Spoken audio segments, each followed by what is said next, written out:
And that's just not written very often. And I shared some slides with your control room. I don't know if we can put up a few of these slides, but we should talk about the Middle East also. Yeah, we should. I was going to ask you whether okay, there's the chart. You talk about those, but there is really, it is a triumvirate to some extent, Russia, China, Iran. And every day our troops are at risk from proxy attacks. And I mean, can you connect the dots back to China with things like that, or is that too much of a stretch? No, I mean, it's not a stretch at all. I mean, if you think about it, China has Xi Jinping and Vladimir Putin have a limitless partnership that was publicly declared 20 days before Putin's invasion. That's been ratified since then.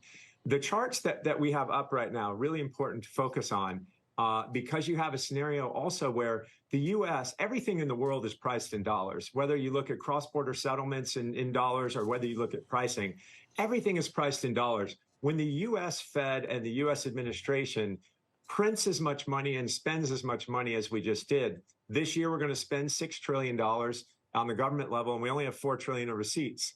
People talk about 7.5% of GDP as the deficit, but we're spending 50% more than we make, is kind of a worse number. And that's at full employment or close to full employment. So we just pushed 40% inflation to the rest of the world.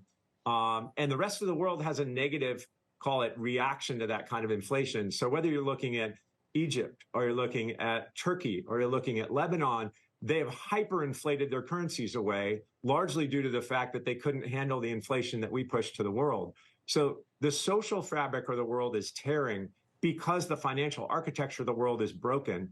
And believe it or not, it was the Fed, the Treasury, and our spending that actually kind of lit the fuse for the bomb to go off. And what I'm saying is there is not going to be a global ceasefire. We're not going to all of a sudden settle back to where we were. We're never going back to where we were, hoping China is going to turn around. We're never going back to Hamas and Israel having some sort of ceasefire and de-escalation. This is only going to escalate going forward because the world's poor just became completely poor. They were bouncing along the bottom until we pushed inflation to the world. And now the world is destitute. And many of these places that have tens of millions of disillusioned young men, including China, are having a real problem dealing with their own domestic issues. So they're making them international issues. We got a lot of things to worry about, Kyle. I mean, I wonder about what that meeting's going to look like between President Xi and President Biden. And then I wonder, what's that meeting going to look like 4 years from now? President Biden is still president. I mean, think about that. Anyway, well, I'm responding to some of the tweets that I'm seeing here that are much nastier than I am about what we could expect. But Kyle, I know you got to run, but it's good to have you on. Thank you. It's a pleasure to be here, Joe. Thank you.